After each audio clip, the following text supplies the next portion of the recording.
नमस्कार, आप देख रहे हैं कैपिटल टीवी और मैं हूं आपके साथ परवीन शेख। ब्रेकिंग न्यूज में इस वक्त की बड़ी खबर यूपी के कानपुर से आ रही है, जहां पर अतिक्रमण को लेकर एक अभियान छेड़ा गया है। मेयर प्रमिला पांडे के नेतृत्व में यह अभियान चलाया जा रहा है, जहां पर गैर कानूनी कब्जे को हटाया जा रहा है। आपको बता दें कि 1992 में जो दंगे हुए थे, उसके बाद कई मंदिरों पर कब्जा कर लिया गया और इस पूरे अभियान में सबसे ज्यादा जो हड़कंप मचा हुआ है वो मुस्लिम बस्तियों में मचा हुआ है, क्योंकि ये जो मंदिर हैं वो उन्हीं इलाकों में मौजूद है। पूरा प्रशासनिक अमला, नगर निगम इस अभियान में जुटा हुआ है और इसी पर ज्यादा जानकारी के लिए मेरे साथ जुड़ रहे हैं मेरे सहयोगी हर्ष भारद्वाज। हर्ष, पहले तो जानेंगे कि अपडेट क्या आ रहा है कानपुर से। सबसे पहले मैं बताऊं, क्योंकि हम मेयर प्रमिला पांडे ने कह रहे हैं, लेकिन सबसे पहले हम ये कहना चाहेंगे कि दबंग मेयर प्रमिला पांडे ने कही है।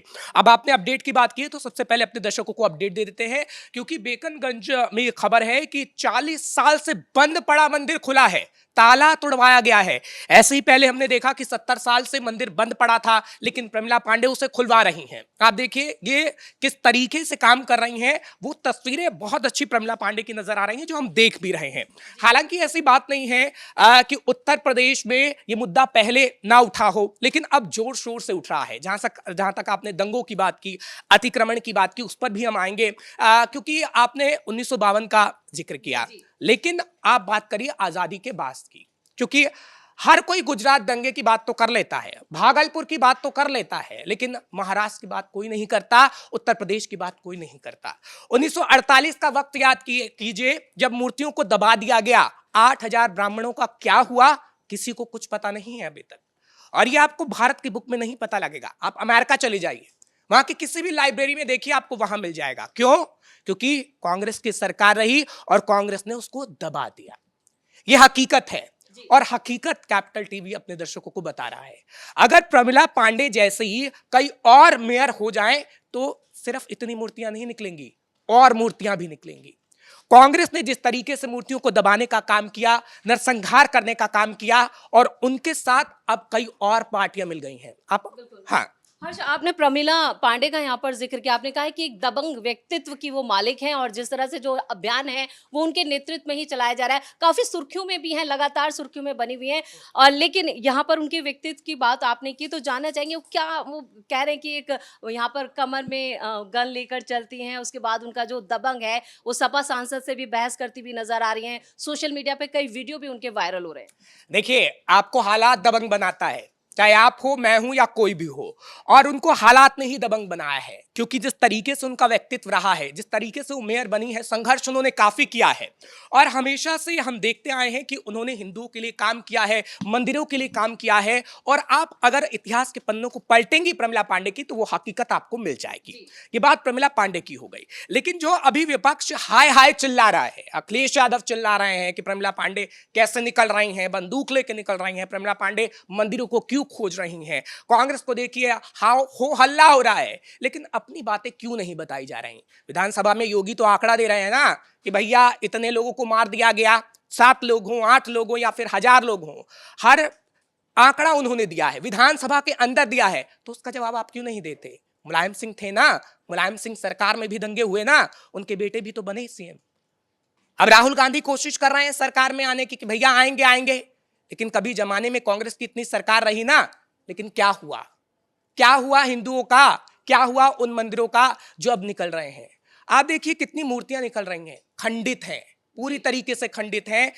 आप जब उन मूर्तियों को देखेंगी तो आप से रह जाएंगी, आपके आंखों में पानी भी आ सकता है कि किस तरीके से उन मूर्तियों का किसी का धड़ नहीं है, किसी का सर नहीं है, और वो मूर्ति है कई साल पुरानी है। अभी अगर आप उसको चेक कराएंगी तो कई साल पुरानी आपको। बिल्कुल, यहाँ पर जो है डेटिंग कार्बन की भी बात की जा रही है कि उससे पता चलेगा कि इतिहास कितना पुराना है, कब की ये मूर्तियां हैं। लेकिन यहाँ पर मुस्लिम पक्ष जो है वो लगातार अपने दावे भी पेश कर रहा है और एक तरह से एक बेचैनी और एक डर जो है वो मुस्लिम बस्तियों में देखा जा रहा है इस कार्रवाई के बाद। नहीं, आप डर शब्द का जो इस्तेमाल कर रही हैं वो डर नहीं है, वो डर इसलिए नहीं है क्योंकि अगर हम सरकारों की बात करते हैं, विपक्ष की बात करते हैं, तो सब अपना अपना काम करते हैं, लेकिन जो उत्तर प्रदेश में हो रहा है वो बिल्कुल सही हो रहा है। अभी आप देखिए, अभी आपको एक किस्सा बताता हूं संभल का ही। संभल में जब अतिक्रमण हुआ, मंदिर के ऊपर अतिक्रमण कर लिया गया, जब उस व्यक्ति से पूछा गया कि आपने ऐसा क्यों किया, तो उसने बोला मेरी गलती है। हर्ष, प्रमिला पांडे जो है काम तो वो बेहतरीन कर रही है, उनकी तारीफ भी हो रही है। खुद यहाँ पर जिन लोगों ने अतिक्रमण किया है वो भी इस बात को मान रहे हैं और वो कह रहे हैं कि ये वाकई में गलत हुआ है और वो खुद भी अतिक्रमण हटा रहे हैं। तो यहाँ पर तारीफ करनी होगी प्रमिला पांडे की।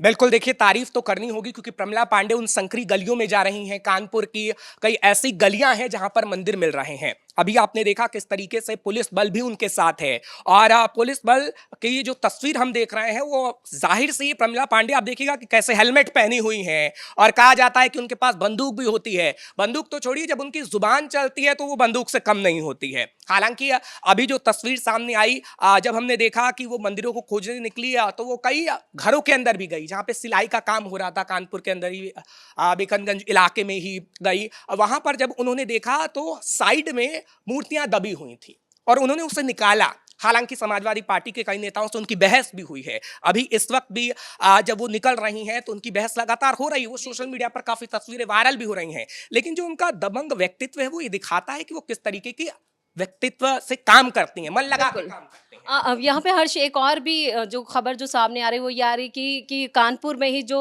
मुस्लिम बस्ती में जो मंदिर मिला है वहाँ पे पूजा अर्चना भी की गई है, और ये एक बड़ी कामयाबी ना सिर्फ पुलिस की बल्कि प्रशासनिक जो अमला उनके साथ मौजूद है वो भी यहाँ पर इसमें उनके साथ इस मुहिम में लगा हुआ है।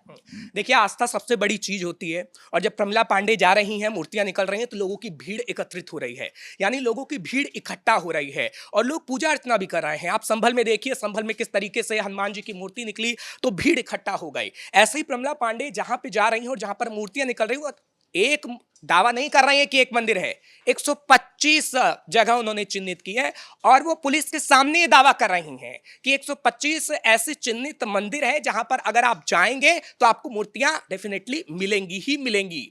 और उनके दावे जो हो रहे हैं वो लगातार हकीकत में तब्दील हो रहे हैं। आप देखिए ना, अभी जो 40 साल पुराना मंदिर निकला है, ताला जिसका तोड़वाया गया, इससे पहले मैंने 70 साल वाली बात की है, तो वो झूठ नहीं बोल रही हैं। और जो सच्चाई सामने आ रही है वो वाकई ये दिखाती है कि उत्तर प्रदेश में ऐसा कुछ तो हुआ है जिससे छिपाने की कोशिश की गई है, और प्रमिला पांडे उसी सच को उजागर कर रही हैं। और अगर ये सच उजागर नहीं होगा तो शायद कभी नहीं होगा। ये अचानक क्यों यूपी में एकदम से अचानक कई जगह, कभी कानपुर, कभी बुलंदशहर, कभी संभल, तो ये अचानक से इसको, क्योंकि विपक्ष भी कह रहा है कि अचानक से क्यों याद आ रही है सनातन को इतना लेकर, जो एक धार्मिक मुहिम छेड़ी गई है वो इतनी जल्दबाजी में क्यों है सरकार? देखिए, अचानक से नहीं हुआ। मैंने 1947 का जिक्र किया। यह है कि कुछ दिखाया गया, कुछ छिपाया गया। कांग्रेस की सरकार में बहुत कुछ छिपा दिया गया, उत्तर प्रदेश में समाजवादी पार्टी की सरकार रही तो बहुत कुछ छिपा दिया गया। अब उत्तर प्रदेश सरकार में जब ये सामने आ रहा है तो ये कहा जा रहा है ये अभी क्यों उठाया जा रहा है। 1947, 1948, 1952, मैं तो कहता हूं हम नहीं, योगी जी आंकड़े देखिए ना, उत्तर प्रदेश के सीएम योगी तो आंकड़ा दे रहे हैं। आप डाटा उठाइए कोई सा भी, और डाटा मैं कहता हूं आप नेट से सर्च कीजिए, वहां पे देखिए कितने मंदिरों को तोड़ा गया है कांग्रेस की सरकार में, समाजवादी पार्टी की सरकार में कितने मंदिरों को तोड़ा गया है। अब अगर मंदिर निकल रहे हैं तो आपको दर्द क्यों हो रहा है? समाजवादी पार्टी को क्यों दर्द हो रहा है? भाई, मुसलमानों के वोट चाहिए, मुस्लिमों के वोट चाहिए, तभी तो नीली टी शर्ट पहन के राहुल गांधी भी घूम रहे हैं ना, और दिखाया जा रहा है। अभी मायावती क्या कह रही हैं, आकाश क्या कह रहे हैं कि आपने तो ड्रामा बना दिया नीली टी शर्ट को लेकर। हर कोई मुस्लिम वोट पाना चाहता है, इसलिए हिंदुओं की बात नहीं करनी है, क्योंकि एक तबका है जिसका वोट पाना है। और प्रमिला पांडे अगर चर्चा में नहीं आती ना तो कहीं ना कहीं इनको दर्द नहीं होता, लेकिन प्रमिला पांडे चर्चा में आई और इनका दर्द अभी और जारी रहने वाला है। बिल्कुल, क्योंकि 2027 विधानसभा चुनाव में अभी वक्त तो जरूर है, लेकिन जिस तरह से ये पूरा एक तरह से एक पूरा अभियान चल रहा है, ऐसे में समाजवादी पार्टी के आने वाले वक्त में मुश्किलें और ज्यादा बढ़ेंगी। देखिए, समाजवादी पार्टी अभी 2024 में जो हुआ उससे कॉन्फिडेंस में तो जरूर आई है, लेकिन 2027 के लिए उसे मेहनत करनी पड़ेगी, क्योंकि 2027 के लिए जो योगी सरकार और जो योगी इस वक्त मेहनत कर रहे हैं ना, उसका जो फल है वो योगी को ही मिलने वाला है। ऐसा क्यों, वो भी हम बताते हैं। क्योंकि उत्तर प्रदेश में काम हो रहा है, उत्तर प्रदेश में एयरपोर्ट बन रहा है, उत्तर प्रदेश में सड़कें बन रही हैं, क्राइम रेट कम हो रहा है।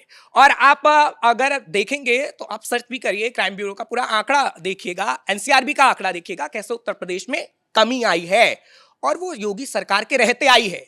तो अखिलेश को तो कुछ ना कुछ सोचना पड़ेगा। अखिलेश संसद में कहते हैं जी उत्तर प्रदेश में ये हो रहा है, उत्तर प्रदेश में ये कांड हो रहा है। मुलायम सिंह में कौन सा कांड हुआ? मुलायम सिंह को के वक्त में तो उन्हें याद होगा कि अखिलेश यादव तो अपने पिता से ही उनकी नहीं बनती थी। क्यों नहीं बनती थी भाई? इसी वजह से नहीं बनती थी ना, कुछ ऐसी बातें रही हैं, इतिहास के पन्नों को आप पलटेंगे तो मिल जाएंगी। उसका डर कहीं ना कहीं अखिलेश यादव को सता रहा है और अखिलेश यादव इसलिए चिल्ला रहे हैं संसद के अंदर कि उत्तर प्रदेश में आप विधानसभा में क्यों चुप रहते हैं? जब विधानसभा में आंकड़े दिखाए जाते हैं, उत्तर प्रदेश के योगी आंकड़े दिखा रहे थे, तो अखिलेश यादव क्यों घिघिया गए? संसद के अंदर आप बोलेंगे क्योंकि आपको सबसे बड़ी पार्टी बनना है। अब आप उत्तर प्रदेश से खसक के चाहते हैं कि सबसे बड़ी पार्टी बन जाए जी। क्यों? आपने कुछ तो गलती की है और गलती का खामियाजा आप इस वक्त भुगत रहे हैं। यही बातें उत्तर प्रदेश की जब सामने आती हैं ना, तो लोगों को दिखती हैं और दिख रहा है इस वक्त जो प्रमिला पांडे के तौर पर दिख रहा है, जो योगी के तौर पर दिख रहा है और जो योगी सरकार कर रही है उस तौर पर दिख रहा है। चलिए, इस तमाम जानकारी के लिए बहुत बहुत धन्यवाद। तो कानपुर में मेयर प्रमिला पांडे जो अभियान छेड़ा है उन्होंने, उसके बाद वो खुद तो सुर्खियों में है ही, लेकिन यहाँ पर सनातन धर्म को लेकर जो सबूत सामने आ रहे हैं, जो मंदिर सामने आ रहे हैं, खंडित मूर्तियां सामने आ रही हैं, वो विपक्ष की राजनीति और विपक्ष के सवालों पर ही सवालिया निशान खड़ा कर रही हैं। लेकिन प्रमिला पांडे की तारीफ करनी होगी और उनके साथ जो प्रशासन काम कर रहा है वो भी काबिले तारीफ है। लगातार उनका अभियान जारी है, लेकिन सबसे ज्यादा जो हड़कंप और परेशानी जो देखी जा रही है वो मुस्लिम कट्टरपंथियों में देखी जा रही है। मुस्लिम संगठन इस पर सवाल उठा रहे हैं और मुसलमानों की राजनीति करने वाले नेताओं की भी दिक्कतें बढ़ती हुई नजर आ रही हैं। ब्रेकिंग न्यूज में इतना ही। कैमरामैन राजकुमार के साथ मैं परवीन शेख, कैपिटल टीवी।